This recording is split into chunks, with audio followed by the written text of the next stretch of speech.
Hey everybody, it's your host Jutter, and today we're going down south to a division that is the hardest to figure out in the NFL, or one of them.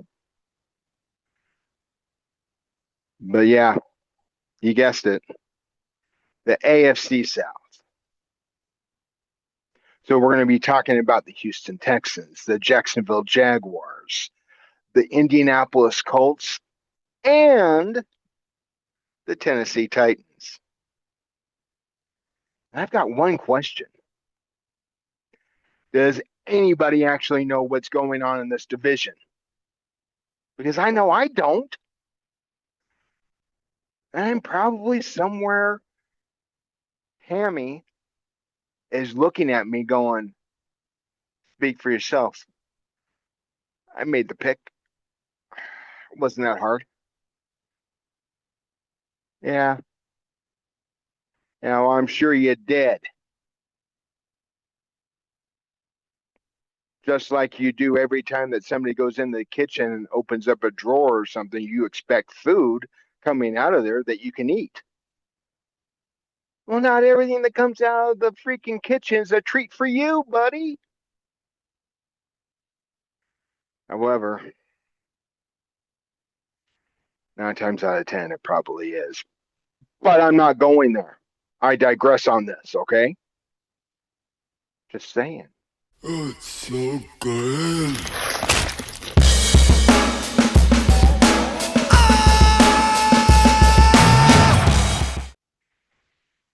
Now let's head on down to Houston. Yeehaw! The Texans aren't rebuilding anymore. Thank goodness. This is a team coming off from another playoff performance and an off season that wasn't tearing everything apart. It was about figuring out how to take that next step. And Houston's plan was, well, it was pretty obvious. Protect CJ Stroud, run the ball better, and somehow try to make a nasty defense even nastier.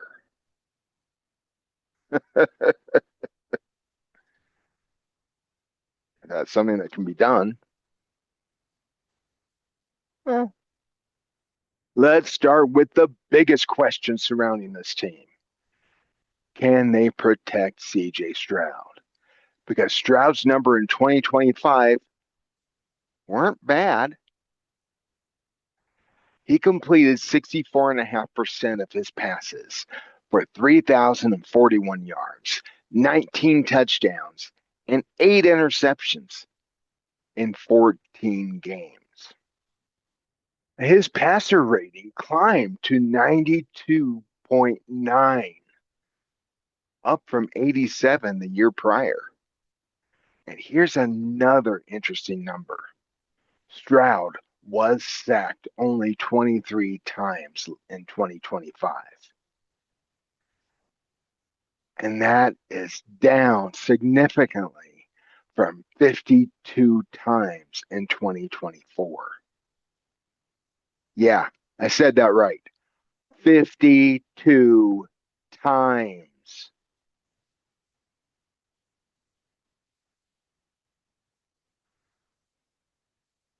I think I'd be in traction for 4 freaking years if that was the case. Holy crap. No, there was improvement, but Houston still decided the offensive line still needed work. They added veterans like Wyatt Teller and Braden Smith, while also keeping pieces like Trent Brown and Ed Ingram. Then came the draft, where Houston moved up in the first round and selected Georgia Tech offensive lineman Keelan Rutledge. And Rutledge has been making some noise in camp this year. He's also been getting some serious competition in at center and has brought some serious attitude to go with him. He's even gotten it into it with Will Anderson Jr. Now, I'm all in on showing up for toughness, but picking a fight with Will Anderson Jr.? Really? I don't know about that.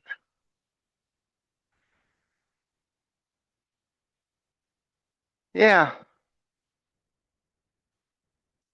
not so sure. Now, the offensive line is something that I'm looking closely with the Texans this year because they've invested heavily into it. And then there's one of the biggest additions that the Texans made this year as they acquired David Montgomery. Houston acquired Montgomery from Detroit after moving on from Joe Mixon. And Montgomery gives this backfield something different. Last season with Detroit, Montgomery carried the ball 158 times for 716 yards, and including 8 touchdowns, averaging a whopping 4.5 yards per carry. And he also caught 24 passes for 192 yards. If you do the math, that's 908 yards from scrimmage and 8 touchdowns. Okay, the 8 touchdowns, there really wasn't that much math to do, but still, I'm just saying. And that's despite sharing that Detroit backfield with Jamar Gibbs. And we're already seeing Houston's experiment with Montgomery as a receiver. During Camp Stroud, he had him on a huge wheel route touchdown. And more recently, during Houston's joint practice with Las Vegas, he reportedly had one of his best rushing performances in camp as Houston's revamped offensive line started creating holes.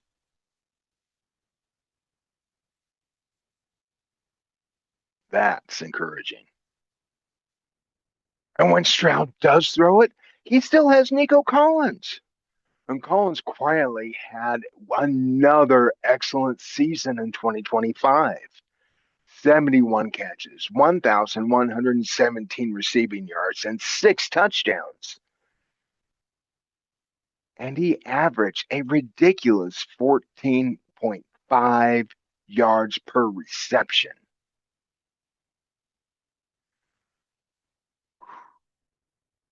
That's cool.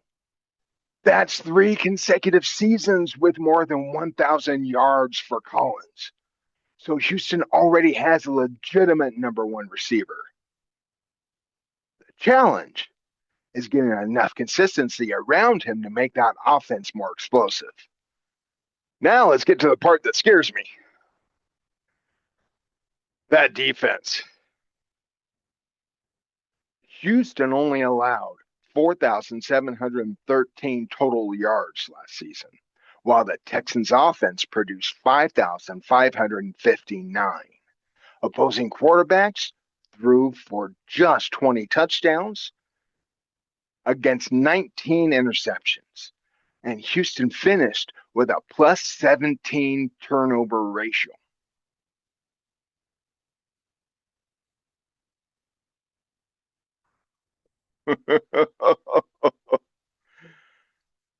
That's one scary defense. And then you got two monsters off of the edge. Daniil Hunter had 15 sacks. Will Anderson Jr., 12 sacks. That's 27 sacks between the two players. And Anderson also finished with 20 tackles for a loss and 23 quarterback hits. So naturally, Houston looked at the pass rush and said, we need more. Because apparently, letting opposing quarterbacks sleep peacefully at night isn't even a part of D'Amico Ryan's philosophy. And it wasn't just the pass rush either. Derek Stingley Jr. had 4 interceptions and 15 passes defensed. Kamari Lassiter had 4 interceptions and 17 passes defense. And Kalen Bullock?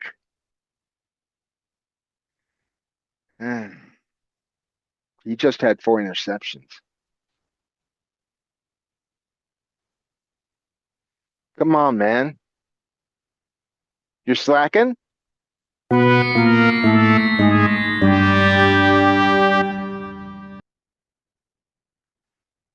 Any case, that is 12 interceptions from just those 3 players alone.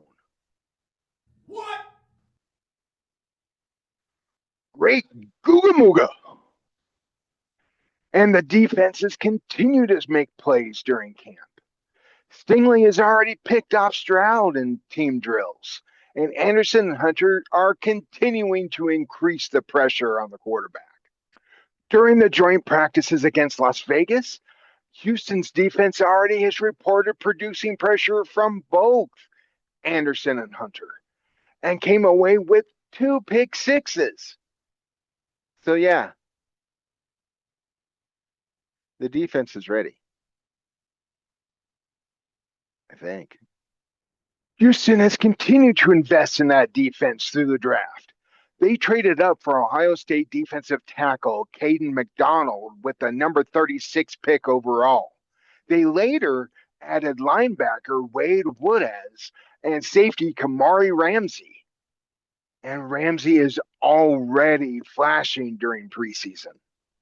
Against the Chargers, he recorded an interception and returned it for 40 yards. Rookie tight end Martin Klein also made some noise with a 31-yard reception. And linebacker Jake Hummel recorded 4 tackles with 2 tackles for a loss in that game as well. Now, Houston did lose that preseason opener 27-7, but most of their starters were sitting, and I'm much more interested in individual performances more than the final score. So here's what I'm watching with Houston. CJ Stroud threw for 3,041 yards with a better than 2-to-1 touchdown to interception ratio last season. But the question is do I have the faith that CJ Stroud is going to excel? That is something that I am not quite sure of just yet. Putting more emphasis in the offensive line is wonderful, and Houston should have been doing that from the very beginning. If we go back to his rookie season in 2023, he threw for 4,108 yards, 23 touchdowns with only 5 interceptions, and had a passer rating of 100.8. He was looking like he was going to be the next elite passer in the NFL. But since then, we really haven't seen that quarterback come back out again. In 2024, Stroud threw for 3,723 yards, 20 touchdowns, and 12 interceptions. And his passer rating dropped to 87. And I already told you what the stats were last year, where in 14 games he threw for 3,041 yards, 19 touchdowns, and 8 interceptions. Now, his passer rating did bump up to 92.9. But I still have cause for concern. The reason why I'm having cause for concern is because we're not seeing the same player that we saw in 2023 during his rookie season. When the explosive plays have dropped off. The Stroud had averaged 8.2 yards per attempt as a rookie. Last season, that number went down to 7.2. And now Houston has another problem. Jaden Higgins is out for the 2026 season with a torn ACL. Higgins had 525 receiving yards and 6 touchdowns as a rookie. He was looking like he was developing into another legitimate threat downfield. And now he's gone. So that puts even more pressure on Nico Collins to deliver and the rest of the offensive weapons for Houston. and ultimately puts even more pressure on CJ Stroud. Because we're now entering the year 4 of the CJ Stroud era. And pretty soon, we're just going to have to ask, where is the quarterback we saw in 2023? Because that Stroud played wonderful. We haven't seen that production yet. Now, there may be some people out there that say, well, Houston has had issues, they've had injury concerns. Yes, I can understand that. But guess what? Every player has that situation happen to them. Every team always does. That's why you have a good depth at each possession. You have to have a complete roster. The depth needs to be there. And yes, there were injuries, but somebody should step in and take that ball and run with it. Now, from my understanding too, is that they will get Tank Dell back. My question is can he stay healthy? That's yet to be determined. So I have hope for the Texans, but not much. The Tennessee Titans aren't just tweaking their roster heading into 2026. They're basically hitting the reset button. After another disappointing season, the Tennessee Titans hired Robert Saleh as its new head coach. And Saleh brings a completely different identity to this team. Then they hired former Giants head coach Brian Dable as their offensive coordinator. It will be his responsibility to develop second-year quarterback Cam Ward. And when you look at what Tennessee did this offseason, one thing becomes pretty obvious. They weren't interested in waiting around for this roster to get better. Now let's start with the offense. The biggest free agent addition was acquiring wide receiver Wan'Dale Robinson, formerly with the Giants. Robinson last year had 92 catches for 1,014 yards and 4 touchdowns. And Tennessee is giving Ward a receiver who can create separation underneath and be used as a third down security blanket. And there's another important connection here, too. Robinson already knows Brian Dable's system from their time together in New York.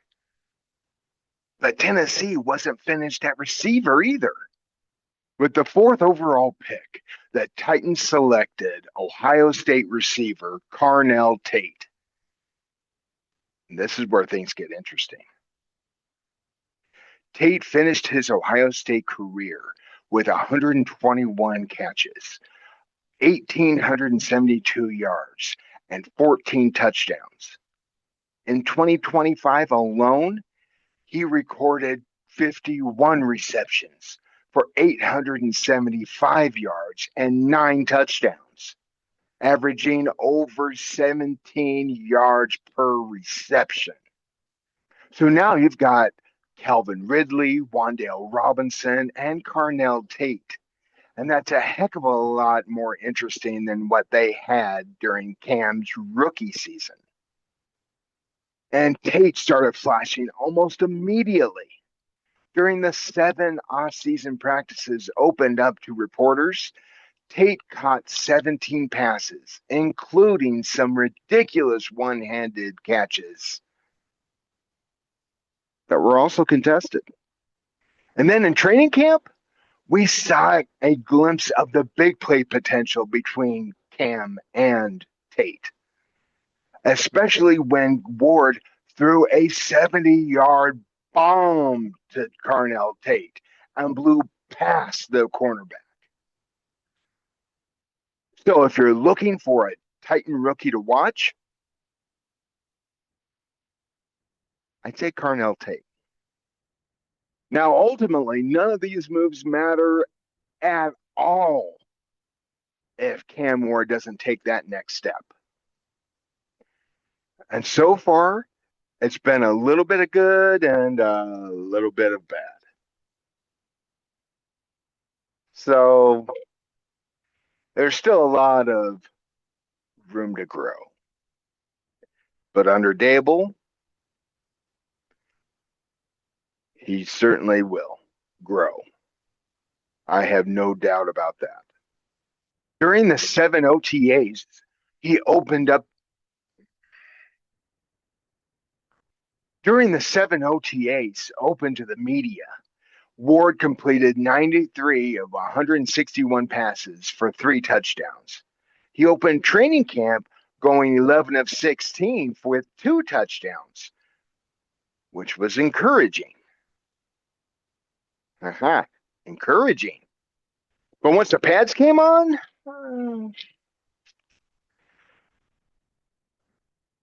we saw some mistakes coming in. I'd rather have those mistakes happen during training camp and preseason before the regular season starts. So there is a light at the tunnel. But through the first 4 camp practices tracked by Titans reporter Jim Wyatt, Ward was 46 of 76 with 3 interceptions. During the August 3rd practice, he completed 10 of 14 passes, but threw for 2 interceptions. So are we saying that it's actually going to happen immediately? No.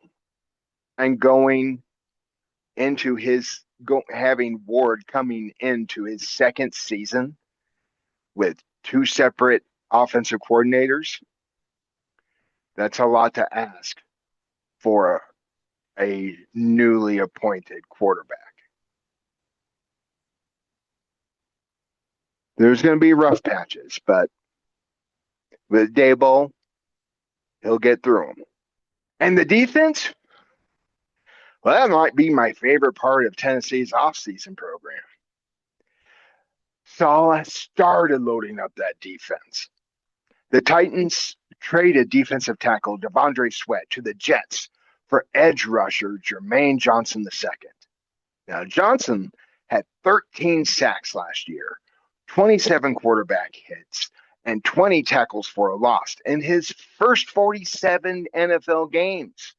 More importantly, he's already familiar with Saleh from their time together in New York with the Jets.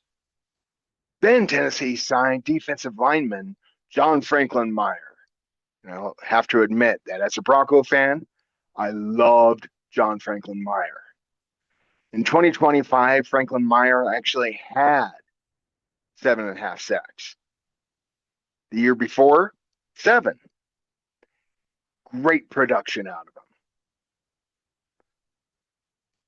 Now, you put him, JFM, next to Jeffrey Simmons. Oh, you got some pressure coming your way, baby. Now you put JFM next to Jeffrey Simmons. Good luck on who you're going to double team. Because if you're sliding protection towards Simmons, Franklin Meyer is getting his opportunities. And if you're going to help against Franklin Myers, Jeffrey Simmons appreciates your donation to the sack fund. Tennessee also added Solomon Thomas in a trade with Dallas and used another first-round pick on Auburn's edge defender, Keldrick Falk. They followed that up by drafting linebacker Anthony Hill Jr. in the 2nd round. And that is a serious investment in your defensive front 7. And the secondary got a major overhaul.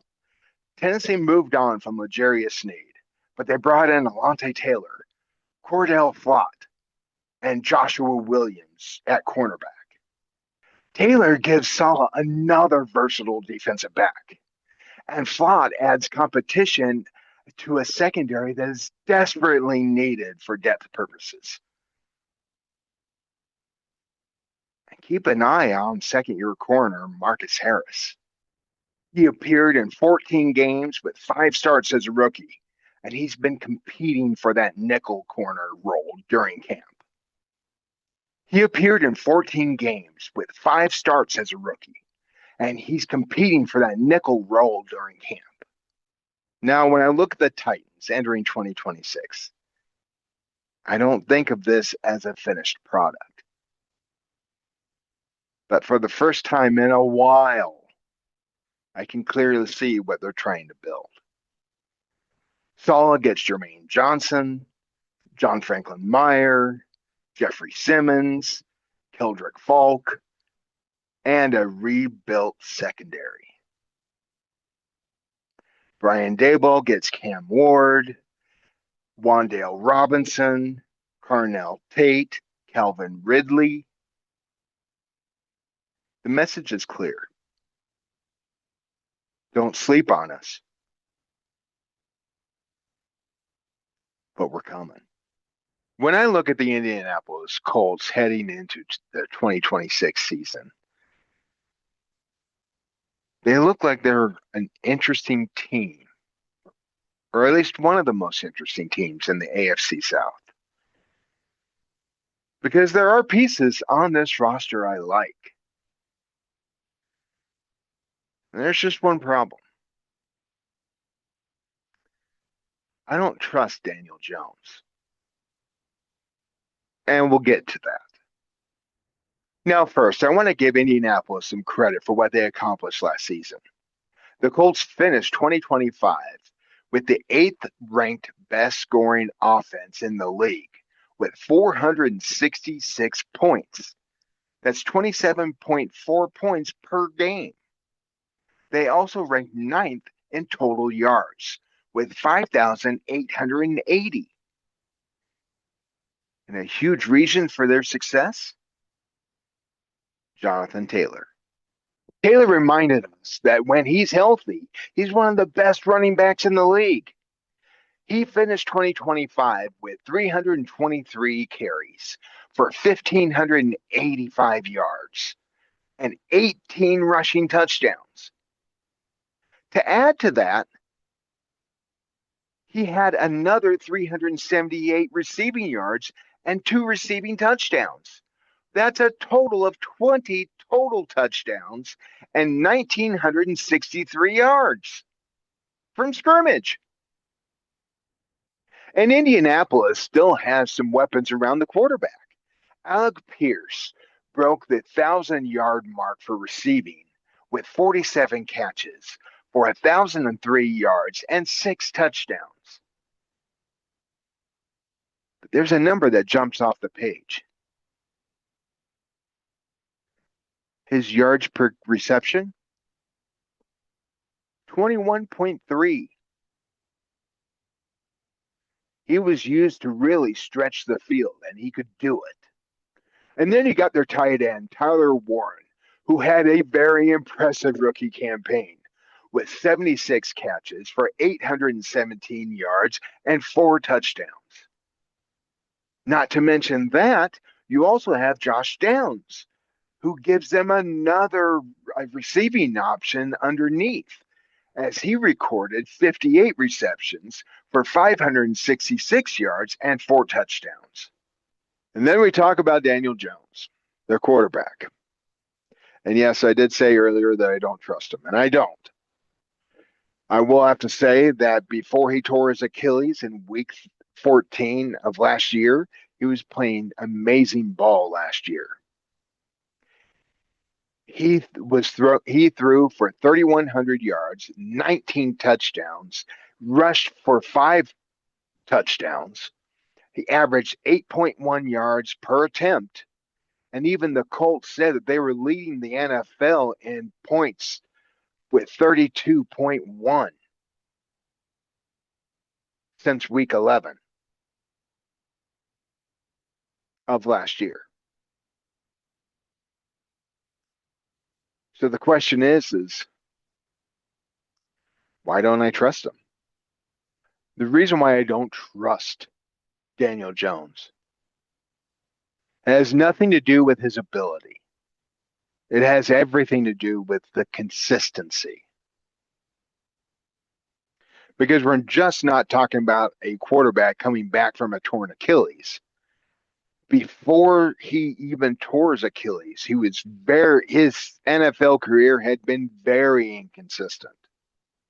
He'd go stretches where he was looking amazing, and then stretches where he disappeared. So I will say this: the body of Daniel Jones's work, I need to see more of before I trust him personally. That doesn't say that you guys out there, Colts fans, will absolutely are diehard fans and will stick with Daniel Jones because the Colts re-signed him this offseason. That has to say something that they believe in his ability. I still don't yet. I see his body of work and I'm not impressed. Now, when we talk about defense, the defense at least has room to improve as well. Last season, the Colts ranked 21st in points allowed, surrendering 412 points, as they ranked 23rd in total yards allowed, giving up 5,947 yards.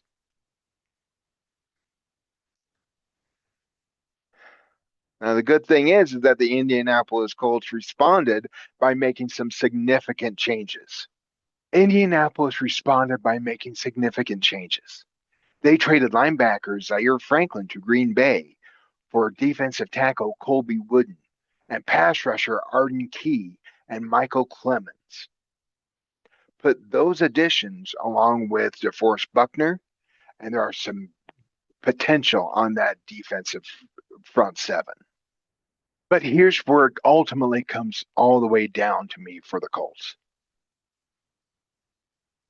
Can Daniel Jones do it again? Because they have a legitimate RB1 who can carry an offense.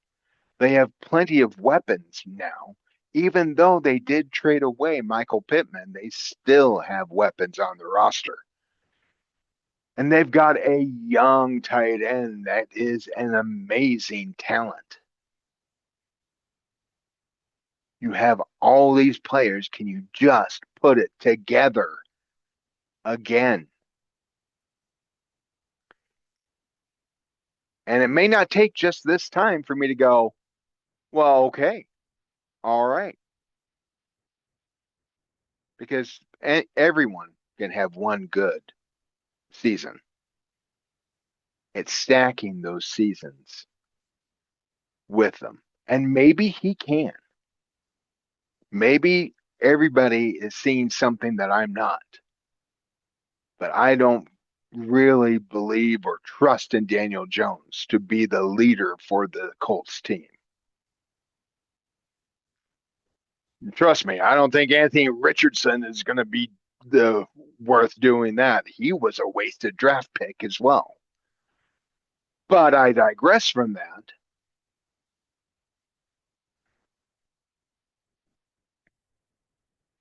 It's all about where you go from here and whether or not you can actually put it together. And for their sake, I hope they do.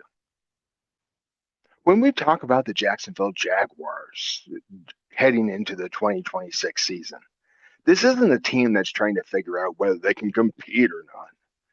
Jacksonville went 13-4 last season, won the AFC South, scored 27.9 points per game. That's sixth best in the NFL, and only allowed 19.8 points per game. That's eighth best in the NFL. And then came the wild card round, where Jacksonville lost a heartbreaker to Buffalo, a 27-24 loss. So this offseason, general manager James Gladstone and Liam Cohen had one question, and it was a simple one. How do we improve a 13-4 record with this roster without blowing everything apart?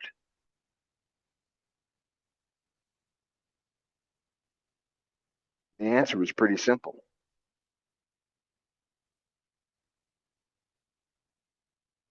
You don't do anything,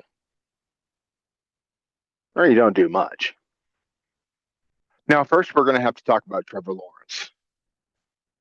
Why, you ask? Well, great question. I'll let you know.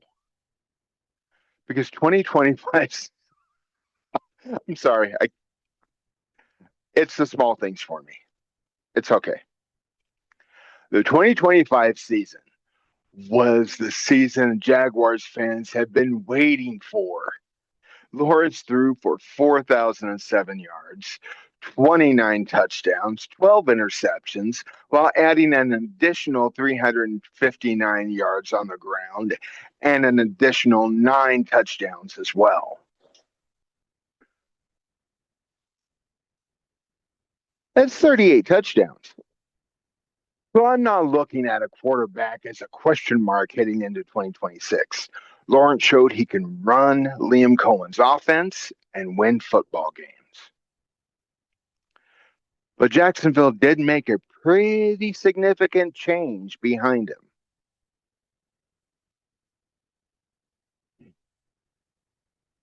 Travis Etienne Jr. is gone.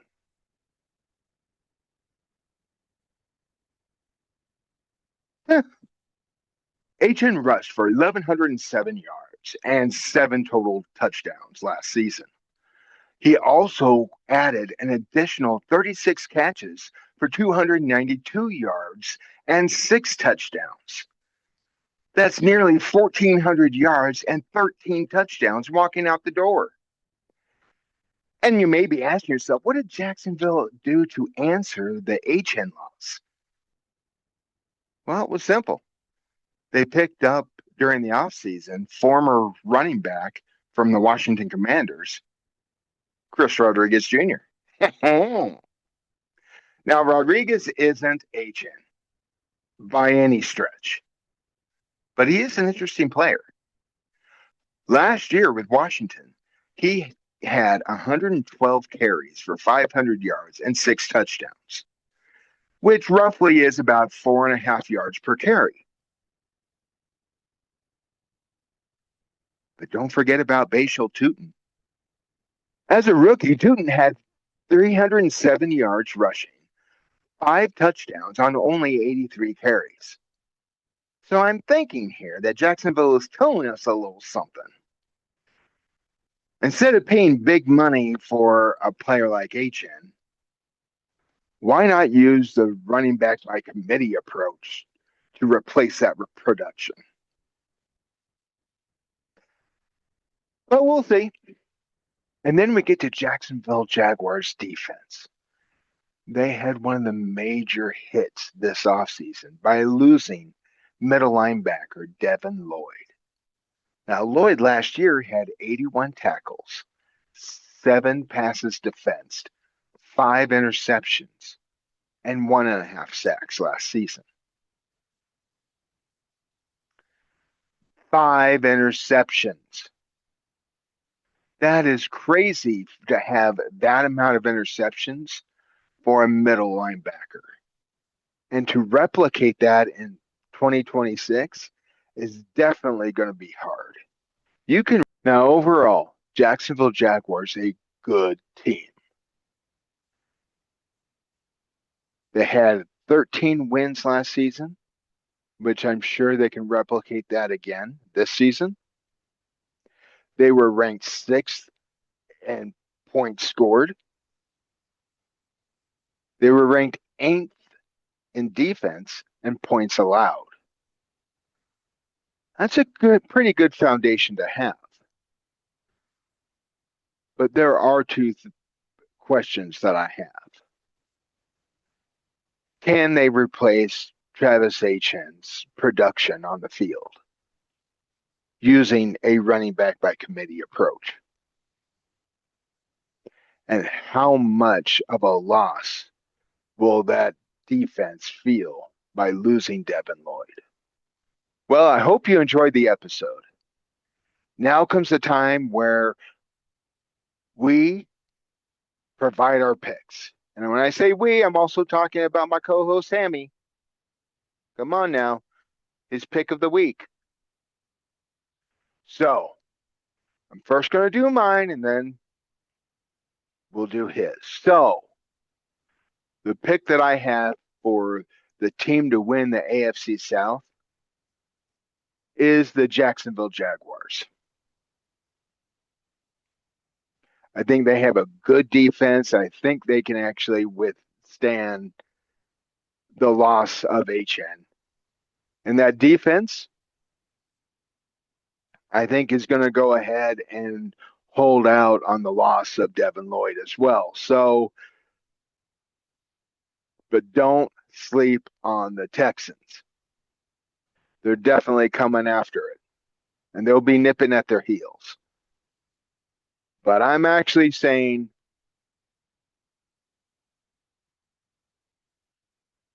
what did I say? Oh, yeah. The Jacksonville Jaguars. So now, when it comes down to it, Hammy, what do you think?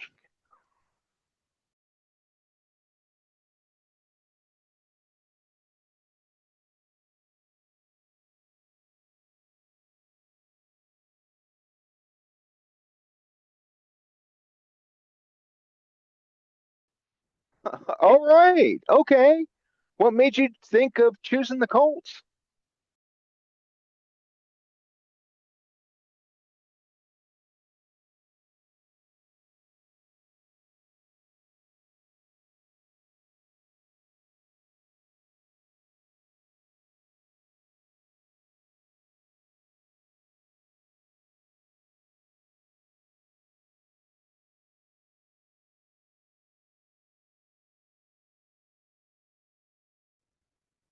Don't you have one on your chair?